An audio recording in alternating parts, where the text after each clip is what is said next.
الحمدللہ رب العالمین الصلاۃ والسلام علی رسولہ الامین والعاقبۃ للمتقین اما بعد. عزیز سامعین، السلام علیکم ورحمۃ اللہ وبرکاتہ. اعوذ باللہ من الشیطان الرجیم، بسم اللہ الرحمن الرحیم. سبحان الذی اسری بعبدہ لیلا من المسجد الحرام الی المسجد الاقصی الذی بارکنا حولہ لنریہ من آیاتنا انہ هو السمیع البصیر. صدق اللہ العظیم. سامعین، ابھی میں نے آپ کے سامنے سورۃ الاسراء کی پہلی آیت تلاوت کی، جس کا ترجمہ سماعت فرمائیے. پاک ہے وہ ذات جو لے گیا اپنے بندے کو ایک رات مسجد حرم سے ایک دور کی مسجد، جس کے ماحول کو اس نے برکت دیا تھا تاکہ چند نشانیوں کا مشاہدہ کرا سکے. بے شک وہ سننے اور دیکھنے والا ہے. سامعین اکرام، آج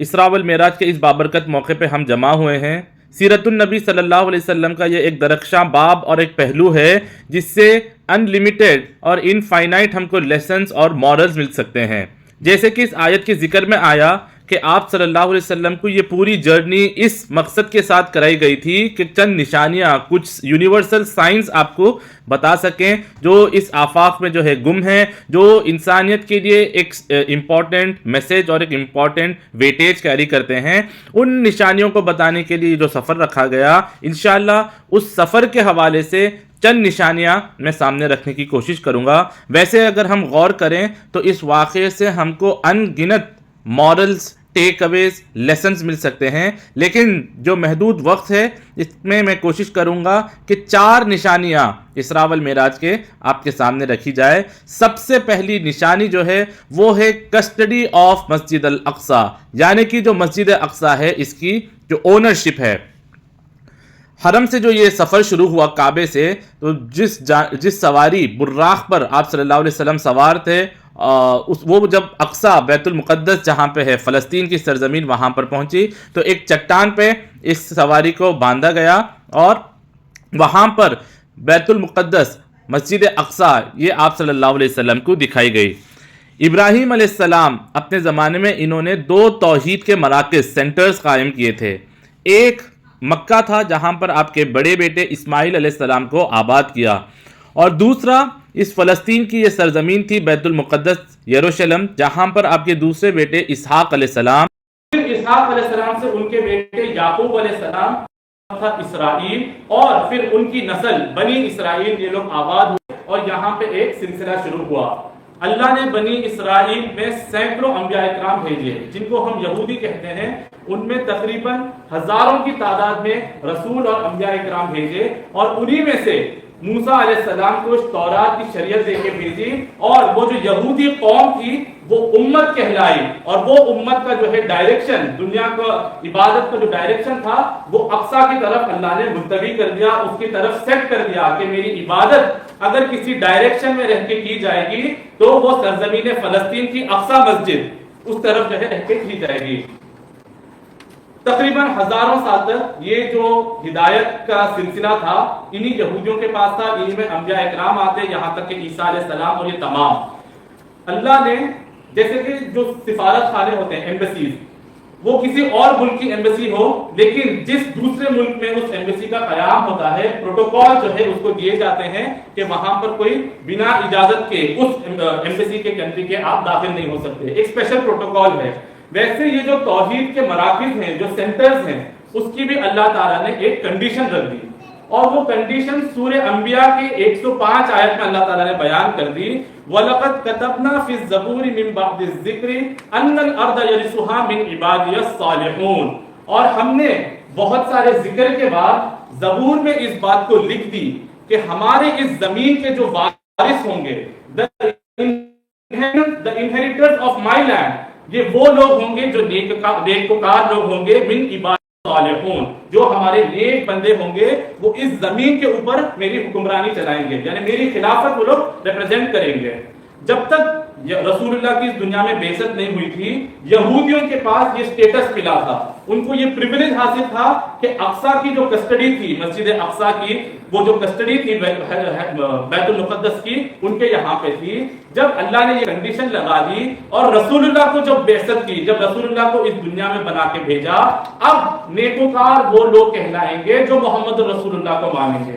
اور جب یہودیوں نے انکار کر دیا علل اعلان رسول اللہ کو ماننے کے لیے، اب اونرشپ رسول اللہ کے اس آیت کے حوالے سے رسول اللہ اور ان کی امتی کو دے دی گئی۔ اس واقعے کا مشاہدہ کرنے کے لیے اقصیٰ کو ایز اے اسٹیج چنا گیا کہ اب محمد صلی اللہ علیہ وسلم کے ذریعے سے جو نئی امت دنیا میں آ رہی ہے، جو ایک نئے دور کا رینیسنس دور کا آغاز ہونے والا ہے، اور اس دور کے جو فاتح ہیں، جو کانکرر ہیں، جو اوپنر ہیں، وہ محمد الرسول اللہ ہیں، تو اب کسٹڈی اس علاقے کی جو ہے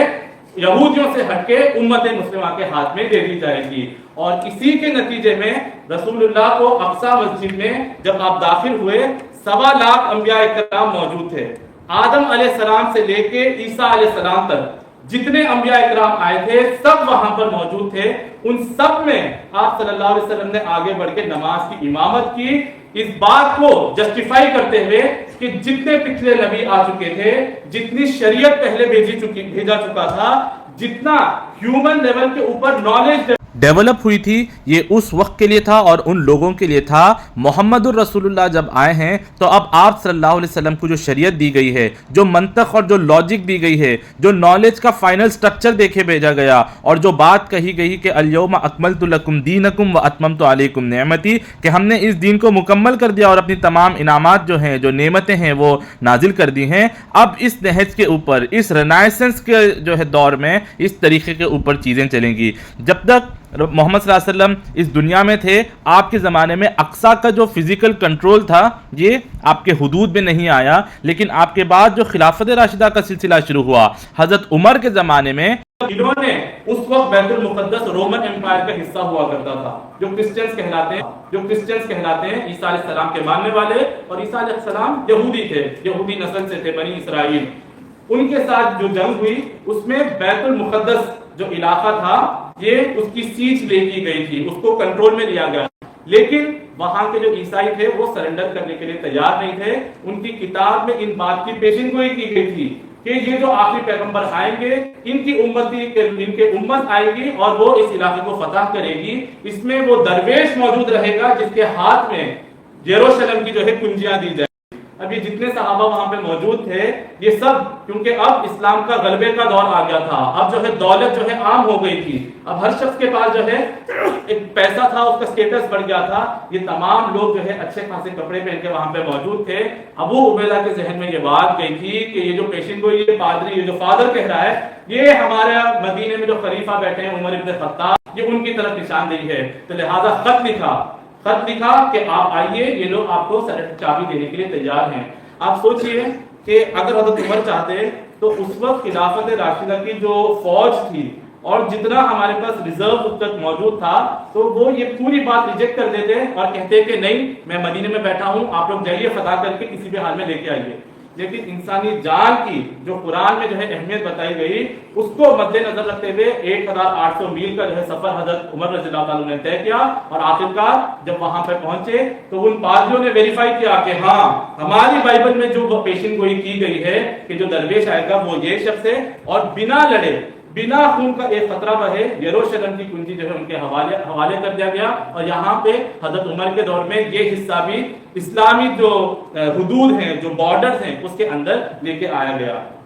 تو اللہ نے اس علاقے کی جو حکومت ہے اس کی شرط کیا رکھی کہ ہمارے نیکوکار بندوں کے ہم اس کی حکومت دیں گے۔ تو نیکوکار اب کون ہوئے؟ جو رسول اللہ کو مانے۔ 400-450 سال تک یہ علاقہ مسلمانوں کے پاس تھا۔ جب واپس مسلمان جو ہے دین سے بدزن ہوئے، دین سے ہٹے اور گمراہی کے راستے پہ گئے، وہ مال اور دولت کی محبت اندر آ گئی، وہ اقتدار کی جو پکار تھی وہ ان کی پرائرٹی لے لی گئی، اور دین کو انہوں نے پیچھے کر دیا، اسلام کو اور اس کی تعلیمات کو پیچھے کر دیا۔ تو اللہ نے اس علاقے کی جو حکمرانی تھی، یہاں پر یورپ سے،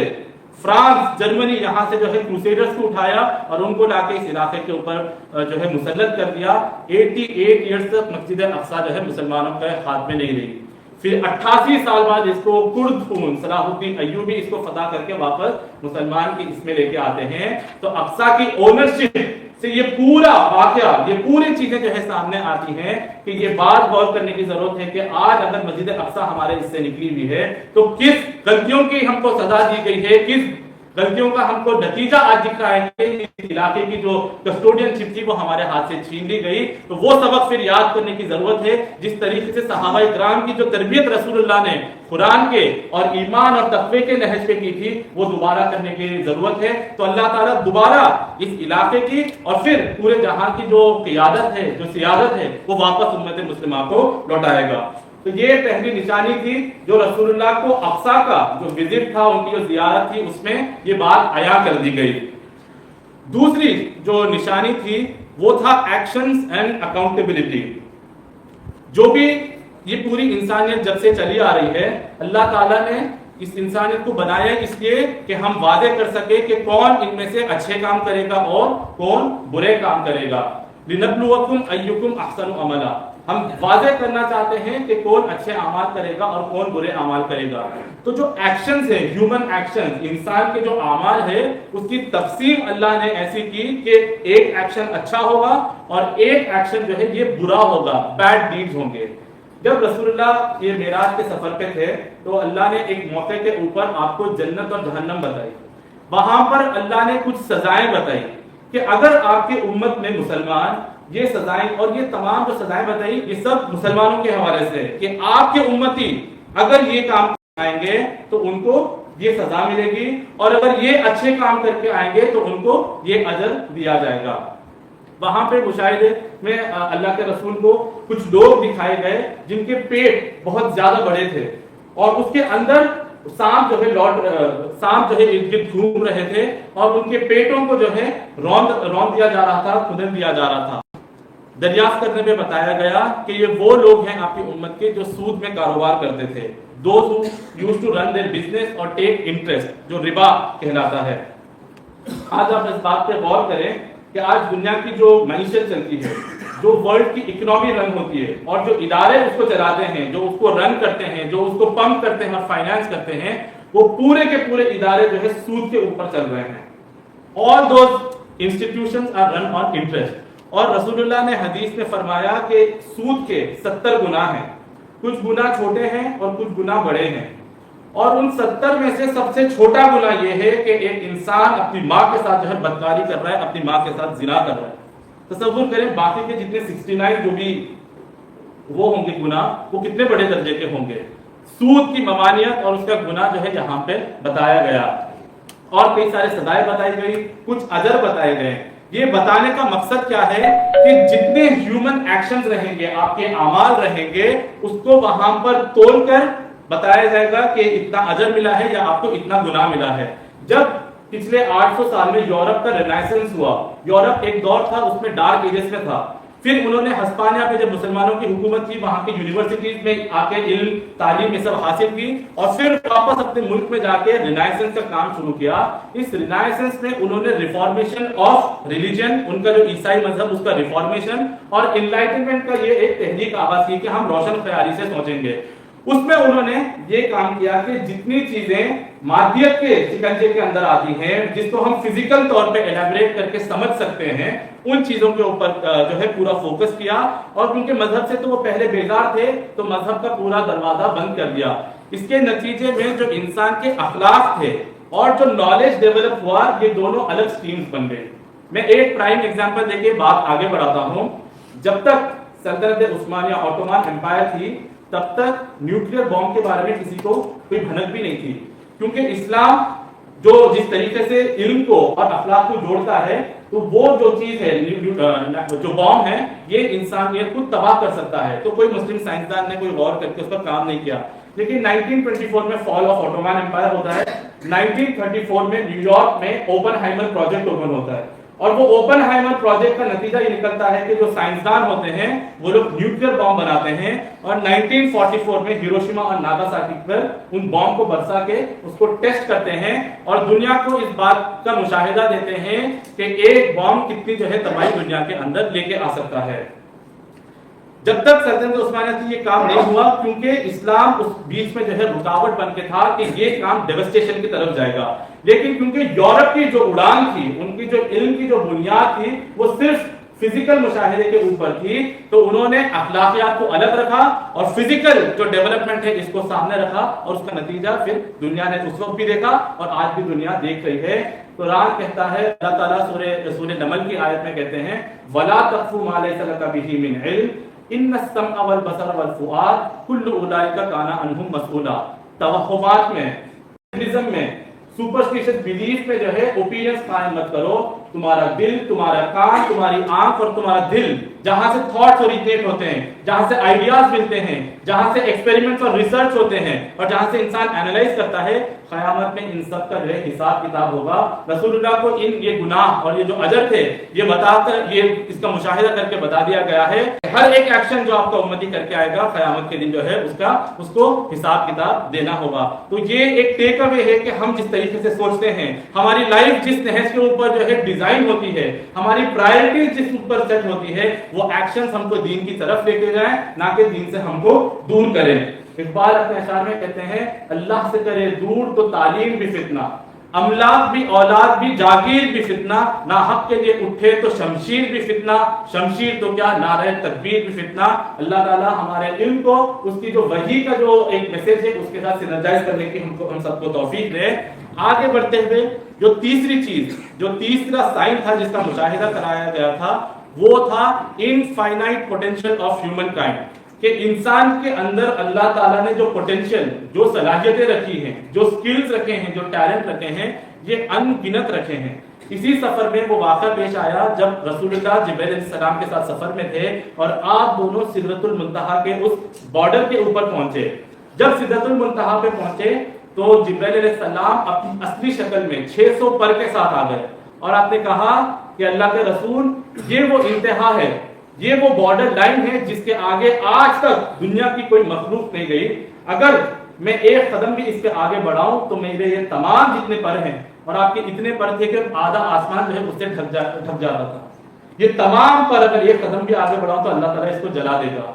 رسول اللہ کو یہ شرف حاصل ہوا کہ آپ جو ہے تمام ہستی پیچھے رہ گئی اور آپ سدرۃ المنتہا سے آگے بڑھتے چلے گئے، یہاں تک کہ اللہ کے دربار میں پہنچ گئے۔ یہ اللہ نے انسان کے اندر جو پوٹینشیل رکھا ہے، کہ بہت ساری اسپیشیز تھی جو انسانیت سے پہلے ایگزسٹ کرتی تھی، لیکن اللہ نے ان کے اندر جو ہے وہ اڈیپٹیبلٹی کی جو ہے صلاحیت نہیں رکھی، اسی لیے وہ لوگ وقت کے ساتھ ایکسٹنکٹ ہو گئے۔ لیکن انسانیت ہزاروں سینکڑوں سال سے جو ہے انسانیت چلی آ رہی ہے، اللہ نے وہ ان کے اندر اڈیپٹیبلٹی کا مادہ رکھا ہے کہ تمہارے اندر جو ہے وہ پوٹینشیل ہے، وہ حوصلہ ہے کہ تم لوگ جو ہے چیزوں کو حاصل کر سکو، تم لوگ اس کو عبور کر سکو گے۔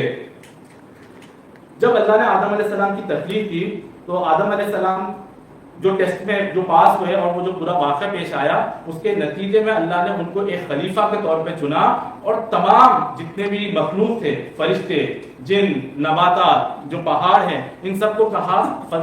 کہ سجدہ کرو۔ فسجد الملائکۃ کلھم اجمعین، سب نے جو ہے سوائے ابلیس کے ان کو سجدہ کر دیا۔ یہ فرشتوں کی کتنی طاقت ہے، ایک کوئی بارش کا فرشتہ ہے، کوئی کسی اور کا فرشتہ ہے، کوئی روح قبض کرنے کا، ان کے اندر کتنی پاور ہوتی ہے۔ ان تمام ہستیوں نے، جتنی بھی مخلوق اللہ کی تھی، انہوں نے ایک 6 فٹ کے آدم کے سامنے اپنے پاور کو جو ہے سرنڈر کر دیا، اپنے پاور کو جو ہے اس کے سامنے کر دیا، اور یہ پاور کو جو ہے انسان استعمال کر کے آج جو ہے سمندر میں جو ہے سیر کر رہا ہے، آج جو ہے فضاؤں میں جو ہے وہ اڑ رہا ہے، اور وہ اور دوسرے سیارے اور ان تمام کو جو ہے کانکر کرنے کے اس میں ہے کہ اقبال کہتے ہیں عروج آدم خاکی سے یہ انجم سہمے جاتے ہیں، کہیں یہ ٹوٹا ہوا تارا مہ کامل نہ بن جائے، کہ یہ جو 6 فٹ کا ایک آدمی ہے، اس کے اندر اتنا ٹیلنٹ ہے، اتنا پوٹینشیل اور اتنا سکل ہے کہ یہ اس سے جو بڑی مخلوق ہے، اس سے بڑے جو کریشنز ہیں، ان کو اپنے کنٹرول میں لے کر اپنے فائدے کے لیے اور اپنی جو ہے آسانی کے لیے ان کو استعمال کر رہا ہے۔ صحابہ اکرام کا الگ پوٹینشیل تھا، سب کا الگ الگ ٹیلنٹ تھا۔ حضرت ابو بکر کا جو ٹیلنٹ تھا، حضرت عمر کی اور حضرت عثمان کی جو اکنامکس کی انڈرسٹینڈنگ تھی، حضرت خالد بن ولید کی جو ملٹری جینیس تھی، حضرت عمر بن العاص، حضرت امیر معاویہ کی جو پولیٹیکل مائنڈ سیٹ تھا، تو سب نے اپنے ٹیلنٹ کو استعمال کیا تاکہ اس دین کا جو ہے غلبہ ہو اور اس دین کو ہم کنٹریبیوٹ کر کے اس کو دنیا کے اندر غالب کریں۔ آج ہمارے اندر سینکڑوں ٹیلنٹ اللہ تعالیٰ نے رکھے ہیں۔ یہ نشانی کا مشاہدہ، سدرۃ المنتہا کا مشاہدہ کرانے کا مطلب یہ ہے کہ ہیومن کے اندر جو پوٹینشیل ہے وہ اس کو اندر پہچانے اور ان صلاحیتوں کو استعمال کرے. کسی کے اندر ٹیلنٹ ہوگا کہ وہ جسٹس میں اچھا ہے، کسی کے اندر ٹیلنٹ ہے کہ وہ لا کے اندر اچھا ہے، کسی کی معیشت کی انڈرسٹینڈنگ اچھی ہو سکتی ہے، کوئی فلم میکنگ کے اندر اپنا جو ہے ایک ٹیلنٹ سرچ کر سکتا ہے، کسی کے اوریٹنگ سکلز اچھے ہو سکتے ہیں، کسی کی جرنلزم. یہ تمام ٹیلنٹ کو، یہ تمام جو صلاحیتیں ہیں اس کو استعمال کرنا ہے، اس کو چینل کرنا ہے تاکہ ہم دین کے پیغام کو سمجھ کے اس کو جو غلبہ پہنچانا ہے، اس کو جو قائم کرنے کی جد و جہد کرنا ہے، اس کے لیے ہم یہ ٹیلنٹ اور یہ ہماری صلاحیتیں، اپنا وقت، یہ سب استعمال کریں. آخری جو ہماری نشانی آج کے موضوع کے حوالے سے رہے گی وہ ہے فرام سفرنگ ٹو ایلیویشن. انسان کی اگر ہم زندگی دیکھیں، جتنے لوگ سکسیسفل ہوتے ہیں تو کئی ساری ان کو قربانی دینی ہوتی ہے. اوور ٹائم وہ کام کرتے ہیں، اپنی نیند کی قربانی دیتے ہیں، اپنی وقت کی قربانی دیتے ہیں، اور پھر ان کی زندگی میں ایک مقام آتا ہے کہ وہ سکسیسفل کہلاتے ہیں. ویسے ہی قوموں کا بھی عروج اور زوال اسی طریقے سے ہوتا ہے. ایک فیز سے وہ گزرتے ہیں، اسٹرگل کرتے ہیں، پھر ان کی جو ایک پاور آتی ہے، پھر وہ اسٹیگننٹ رہتا ہے، اور پھر جب اس اسٹیگننسی میں وہ کمزور پڑنے لگتے ہیں تو وہاں سے ان کا زوال شروع ہوتا ہے. آپ صلی اللہ علیہ وسلم کو جب معراج کرائی گئی تو اس وقت جو واقعات تھے، اس وقت جو حالات تھے، اس کو غور کرنے کی ضرورت ہے. یعنی کہ 12 تھا، اور وہ تمام واقعات اب سامنے لے کے آئے کہ ابھی تک رسول اللہ کے سامنے حضرت سمیہ، حضرت یاسر، ان کی شہادت ہوئی تھی. ابھی تک صحابہ اکرام کے اوپر اتنا ٹارچر کیا گیا تھا کہ 2 ہجرتیں ہوئی تھی حبشہ کی طرف، اور ایک صحابہ کی بیعت جا کے حبشہ کی طرف بیٹھی تھی. اللہ نے رسول اللہ کو جو زمین میں ایک سہارا دیا تھا، جو ان کا ایک سپورٹ بنے تھے، حضرت ابو طالب اور حضرت خدیجہ، 10 نبی میں ان دونوں کا انتقال بھی ہو جاتا ہے. اور پھر آپ طائف کی طرف رخ کرتے ہیں کہ وہاں سے کچھ سپورٹ مجھے مل سکے، اور وہاں کے جو باشندے ہوتے ہیں، وہاں کے جو اسٹریٹ ارچنز ہوتے ہیں، وہ پتھر مار مار کے رسول اللہ کو لہو لہان کرتے ہیں، یہاں تک کہ ان کے جو جوتے ہیں وہ خون سے جو ہے کٹ جاتے ہیں. تو یہ سفرنگ جس سے رسول اللہ اور ان کے ساتھ جو لوگ تھے وہ لوگ گزر رہے تھے، تو جو مشن لے کے رسول اللہ کو بھیجا گیا تھا کہ آپ کو یہ اللہ کا جو دین ہے، یہ جو تہذیب ہے، یہ جو مورل کیریکٹر ہے، اس کو غالب کر کے لے کے آنا ہے، اس کا ایک موٹیویشن کے لیے، نمونہ بتانے کے لیے رسول اللہ کو جو ہے معراج کرائی گئی تھی. آج ہم بھی جو ہے ایک ٹیسٹ سے گزر رہے ہیں. آج ایک بہت بڑی جو ہے سخت گھڑی ہے جس کے اوپر جو ہے کہ پوری امت مسلمہ مبتلا ہے. آج ہر طرف دیکھیں کہ اگر ظلم کے کوئی شکار بنے ہیں تو وہ کون ہیں، اور جو ظلم کر رہا ہے وہ کون لوگ ہیں. تو یہ ایک آزمائش سے اللہ تعالیٰ گزار رہا ہے. جیسے صحابہ اکرام گزرے اور اس کے بعد ان کا ایک ایلیویشن کا دور آیا، اس کے بعد ان کی حکومتیں قائم ہوئی، اس کے بعد ان کی ایک رزق قائم ہوئی، اس کے لیے اللہ جو ہے تیاری کر کے ہم کو وہاں پر پہنچانے کی ایک یعنی کہ ایک اسٹریم لائن، ایک چینل جو ہے بنا رہا ہے. تو اس چیز میں، اس معاملات میں، ان حالت میں جو ہے مایوس ہونے کی ضرورت نہیں ہے. جس طریقے سے رسول اللہ مایوس نہیں ہوئے تھے اور اللہ نے ان کو معراج کر کے وہ یقین دکھایا کہ آپ جو پروسیسز بتا رہے ہیں، آپ جو پیشن گوئیاں بتا رہے ہیں کہ قیامت ہوگی، سزا ملے گی، اجر ملے گا، اس کا ایک پریکٹیکل بتایا. ویسے یہ پیشن گوئیاں رسول اللہ نے ہم کو دے گئے کہ ہم کو وہ موٹیویشن ملے کہ ہم دین اسلام کی جو تعلیمات ہے اس کو سمجھیں، اس کے اوپر قائم رہیں اور اس کو دوسروں تک پہنچائے. حضرت ثوبان رضی اللہ تعالیٰ عنہ سے ایک حدیث مروی ہے اور یہ صحیح حدیث ہے. رسول اللہ فرماتے ہیں ان اللہ زوالی والارض فرائض مشارقها ومغاربها فان ملکی امتی سیبلغ ما زیلی منها. رسول فرماتے ہیں اللہ تعالیٰ نے اس زمین کو سکیڑ کر، اس کو لپیٹ کر اللہ تعالیٰ نے مجھے یہ پوری دنیا بتا دی. یعنی کہ ایک گلوب کی شکل یا کسی اور شکل میں اللہ تعالیٰ نے پوری دنیا بتا دی. میں نے اس کے تمام مشرق بھی دیکھ لیے، میں نے اس کے تمام مغرب بھی دیکھ لیے. جتنے ملک مغرب مشرق میں ہیں، ایسٹ میں، فار ایسٹ میں، وہاں، اور جو مغرب کے انٹارکٹک اور یہ سب جو علاقے ہیں، یہ سب جو ہے میں نے دیکھ لیے. میری امت کی حکومت جو ہے ان تمام علاقوں کے اوپر قائم ہو کے رہے گی. آپ تصور کریے خلافت راشدہ جو رسول اللہ کے بعد چلی، اس کا جو ایکسپینشن تھا یہ کہاں تک ہوا تھا. یہ جو آج کا سندھ علاقہ ہے موجودہ پاکستان میں، وہاں سے لے کے جو کوسٹ آف افریقہ ہے، یعنی کہ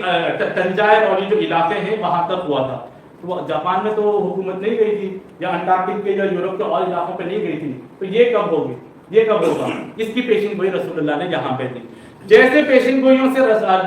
جو معراج پہ جو مشاہدہ کرائے گئے تھے پیشن گوئیوں کی، یہ پیشن گوئی ہمارے لیے جو ہے ایک موٹیویشن کا سبب بن سکتی ہے کہ کیسے ہم رسول اللہ کی تعلیمات کو جو ہے خود سمجھ کے اس کو دوسروں تک پہنچانے کی ہماری جو ایفرٹس ہیں، کلیکٹیو ایفرٹس ہیں، اس میں ہم اپنا جو ہے ایک رول ادا کر سکتے ہیں. ہر شخص اپنے جو ہے کردار کی طرف، اپنے علم کی طرف توجہ دے کہ میں نے کتنا قرآن پڑھا ہے، میں نے کتنا قرآن کو سمجھا ہے، کتنا جو ہے اس کو عام کرنے میں میری جو پرائرٹیز ہیں اس میں دین سب سے پہلے ہے، یا دنیا کی جو آسائشیں ہیں، جو زیبائشیں ہیں، جو اس کے اٹریکشنز ہیں، اس کے اندر میں گم ہوں یا نہیں، اس کے اوپر توجہ دیں. تو انشاءاللہ ہم اگر اس رستے کے اوپر چل پڑے، خاص طور پہ جو نوجوان، جو نئی لیڈرشپ، جو نئی امنگ آگے آ رہی ہے، تو درجہ بہ درجہ اللہ تعالیٰ اس مقام پہ، اس ایلیویشن کے اوپر لے کے جائے گا جس کا وعدہ اس کا قرآن میں کیا. وَلَقَدْ كَتَبْنَا فِي الزَّبُورِ مِن بَعْدِ الذِّكْرِ أَنَّ الْأَرْضَ يَرِثُهَا مِنْ عِبَادِيَ الصَّالِحُونَ. بے شک آخرکار جو نیکوکار لوگ ہوں گے انہی کو جو ہے اس دنیا کی حکمرانی ان سب کو جو ہے سونپی جائے گی. اللہ تعالیٰ سے دعا ہے کہ اللہ تعالیٰ اس نہج پر ہم کو جو ہے کام کرنے کی، اس مشن پر ہم کو آگے بڑھنے کی، اس میں جو ہے حوصلہ افزائی کرنے کی ہم کو توفیق عطا فرمائے. جو عہد ہم نماز میں لیتے ہیں، آپ سب جو میرے پیچھے اس عہد کو ریپیٹ کریں. ان الصلاۃ ونسکی، ان الصلاۃ ونسکی ومحیای ومماتی للہ رب العالمین. میری نماز اور میری قربانی، میرا جینا اور میرا مرنا اللہ رب العزت کے لیے ہے جو اس پورے عالمین کا رب ہے.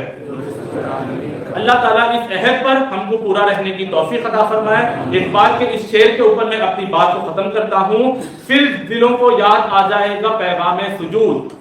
پھر دلوں کو یاد آ جائے گا پیغام سجود، پھر جبھی خاک حرم سے آشنا ہو جائے گی. آنکھ جو کچھ دیکھتی ہے لب پہ آ سکتا نہیں، محو حیرت ہوں یہ دنیا کیا سے کیا ہو جائے گی. شب گریزہ ہوگی آخر جلوہ خورشید سے، یہ چمن معمور ہوگا نغمہ توحید سے. سبحان ربک رب العزت عما یصفون وسلام علی المرسلین والحمد للہ رب العالمین.